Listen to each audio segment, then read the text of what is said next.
Hello student, welcome to our YouTube channel. আজকে আমরা diode সম্পর্কে জানবো।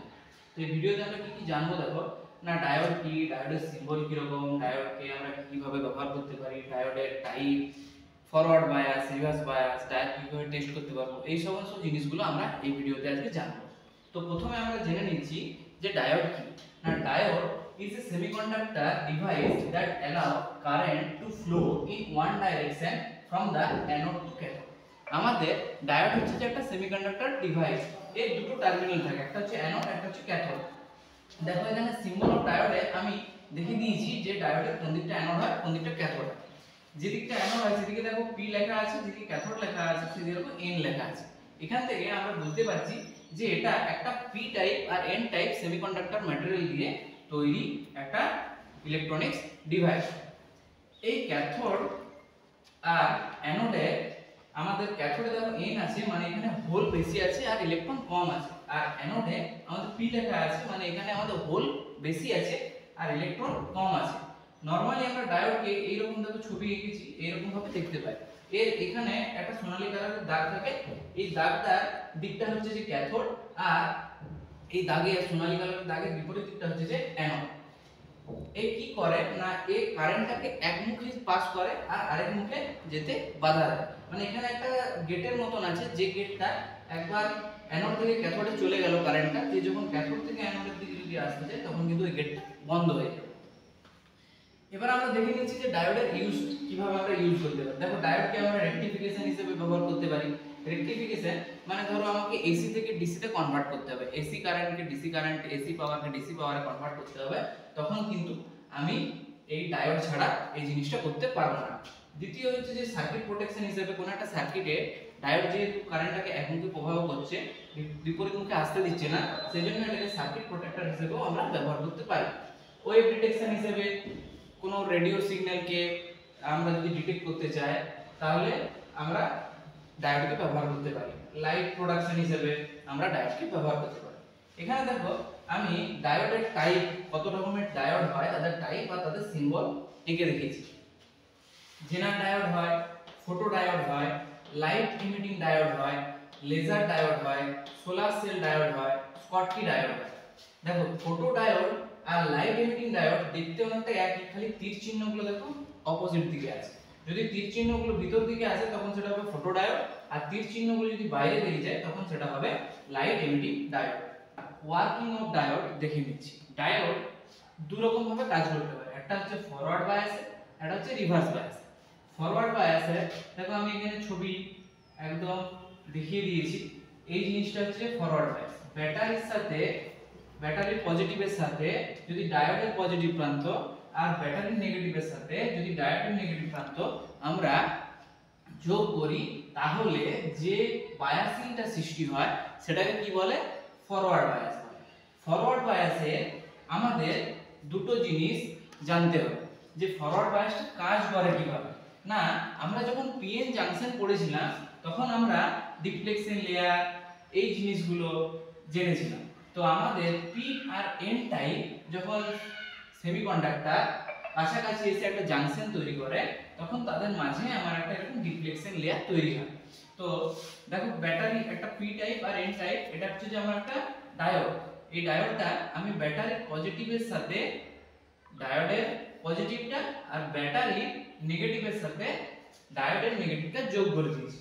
তো এই যোগ করার ফলে কি হয়েছে না, আমরা কি জানি যে সমধর্মী চার্জ পরস্পরকে বিকর্ষণ করে আর বিপরীতধর্মী চার্জ পরস্পরকে কি করে, আকর্ষণ করে। তো যখন আমি এখানে আমার পি টাইপ মানে কি, এখানে আমার হোল বেশি আছে আর ইলেকট্রন কম আছে, আর এখানে এন টাইপ মানে আমার ইলেকট্রন বেশি আছে আর হোল কম আছে। যখন আমি এটাকে ব্যাটারির সাথে যোগ করে দিয়েছি তখন কি হবে না, এই যে এখন আমি এখন ডিফ্লেকশন লেয়ারটা দেখতে পাচ্ছি, এই যোগ করে দেওয়ার ফলে আমার এই ডিফ্লেকশন লেয়ারটা কিন্তু থাকবে না, এই ডিফ্লেকশন লেয়ারের জায়গাটা কমে যাবে। এখানে আমার ব্যাটারির থেকে পজিটিভ চার্জ যখন এই পি টাইপের কাছে যাবে তখন কি হবে না, পজিটিভ চার্জগুলো বিকর্ষণ করবে সেম ভাবে যখন ব্যাটারির নেগেটিভটা যখন এই এন টাইপের মানে ডায়োডের নেগেটিভ দিকে যাবে, তখন ঠিক সেম নেগেটিভ চার্জগুলো পরস্পরকে বিকর্ষণ করে দূরে সরে যাবে। তো এই দূরে সরে যাওয়ার জন্য এখানেও তো কিছু মাইনরিটি ক্যারিয়ার হিসেবে হোল আর এখানেও মাইনরিটি ক্যারিয়ার হিসেবে কিছু ইলেকট্রন আছে, তারা কি করবে না পরস্পর এই ইলেকট্রনগুলো এই দিকে আর এই হোলগুলো এই দিকে আসা শুরু করবে। এই ডিফ্লেকশন লেয়ারটা তখন আমার কি হবে না, এই যে ডিফ্লেকশন লেয়ারটা দেখতে পাচ্ছি, ডিফ্লেকশন লেয়ারটা আমার তখন কমে যাবে, ডিফ্লেকশন লেয়ারটা থাকবে না। তো এই যে চার্জটা, নেগেটিভ চার্জটা এই পজিটিভের দিকে আর এই হোলটা এইদিকে আসতে শুরু করলো, তখন আমি কি পেলাম না, একটা আমার ইলেকট্রনের ফ্লো হয়ে যাওয়ার জন্য আমি একটা কারেন্ট পাচ্ছি এখানে। তো সেই জিনিসটাকে কি বলছে, ফরওয়ার্ড বায়াস। তো এই যে মিনিমাম যে ভোল্টেজটা, যে বাইরের মিনিমাম ভোল্টেজটা আমার কি করলো না, এখান থেকে পি থেকে এনে ডিফ্লেকশন লেয়ারটাকে হাটিয়ে আমার পি থেকে এনে যে বা এন থেকে পি এ মাইনরিটি ক্যারিয়ারের যে ফ্লোটা হলো, সেই ফ্লোটা ঘটানোর জন্য যে ভোল্টেজটা দরকার হয়, সেই ভোল্টেজটাকে কি বলে, ফরওয়ার্ড ভোল্টেজ বলে। যদি ম্যাটেরিয়ালটা আমার সিলিকন দিয়ে তৈরি হয় তাহলে এই ফরওয়ার্ড ভোল্টেজের মান হয় 0.7 ভোল্ট, যদি জার্মেনিয়াম দিয়ে তৈরি হয় তাহলে তার মান হয় 0.3 ভোল্ট। এবার ফরওয়ার্ড ভোল্টেজটা কি না, ফরওয়ার্ড ভোল্টেজ দেখো আমি এখানে ডেফিনিশনটাও দেখিয়ে দিয়েছি, বাংলাতে আমি বুঝিয়ে দিচ্ছি পরে, যে the minimum voltage required to turn on and allow current to flow through it is called forward voltage.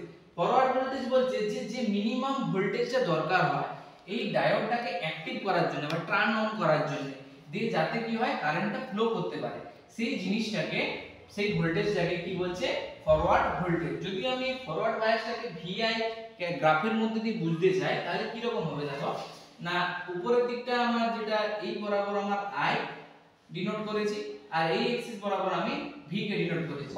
তো দেখো প্রথমে আমি যখন ভোল্টেজ দিব তখন কিন্তু আমার এই যতক্ষণ না এই ফরওয়ার্ড ভোল্টেজের কাছে আসছে ততক্ষণ কিন্তু এর মধ্যে কোনো কারেন্ট পাস হবে না, এই ডিফ্লেকশন লেয়ারটা থাকার জন্য এর মধ্যে কোনো কারেন্ট পাস হবে না। যখনই ফরওয়ার্ড ভোল্টেজটা পেয়ে যাবে তখন এই ডিফ্লেকশন লেয়ারটা ভেঙে যাবে, ডিফ্লেকশন লেয়ারটা ভেঙে গেলে তখন এর মধ্যে চার্জের আদান প্রদান হবে আর কারেন্টের ফ্লো হবে। তো ঠিক যে পয়েন্টটা দিয়ে ফরওয়ার্ড ভোল্টেজটা পাচ্ছি সেই ভোল্টেজটাকে কি বলছে, ফরওয়ার্ড ভোল্টেজ, সেই পয়েন্টটা। আর তারপরে ঠিক দেখতে পাবো যখন ফরওয়ার্ড ভোল্টেজটা পেরিয়ে যাব তখন একটা পয়েন্টে আসার পরে আমার এই কারেন্টটা কি হবে না, বাড়তে থাকবে, এই কারেন্টটা আমার বাড়তে থাকবে, তখন এই ইলেকট্রনের আদান প্রদানটা আরো বেশি পরিমাণে হবে।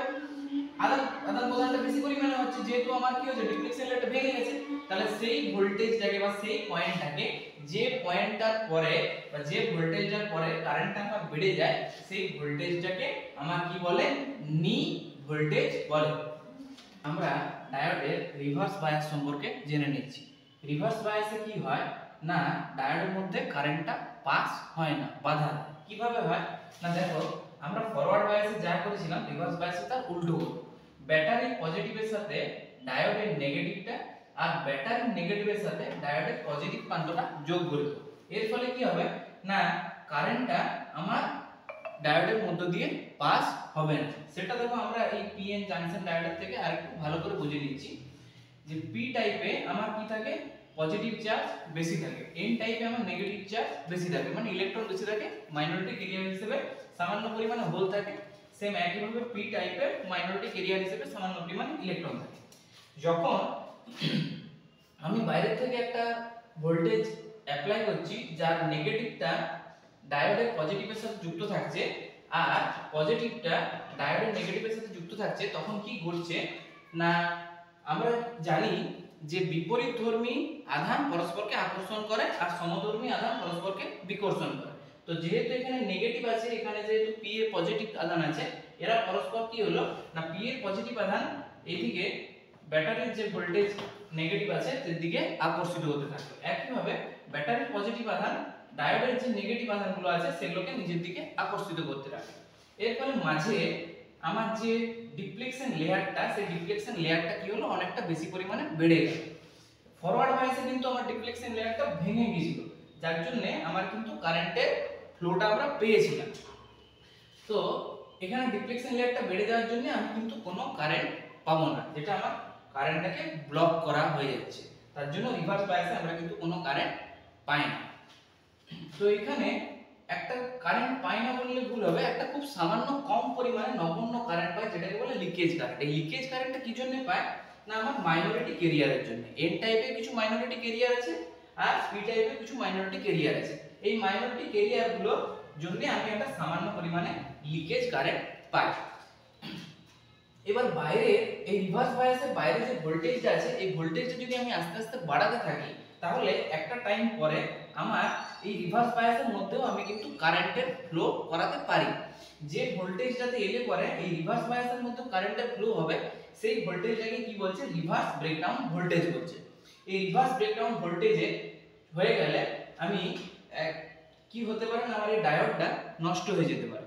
তো রিভার্স ব্রেকডাউন ভোল্টেজ কাকে বলে দেখো না, the minimum voltage at which a diode start to conduct electricity in reverse bias is called reverse breakdown voltage.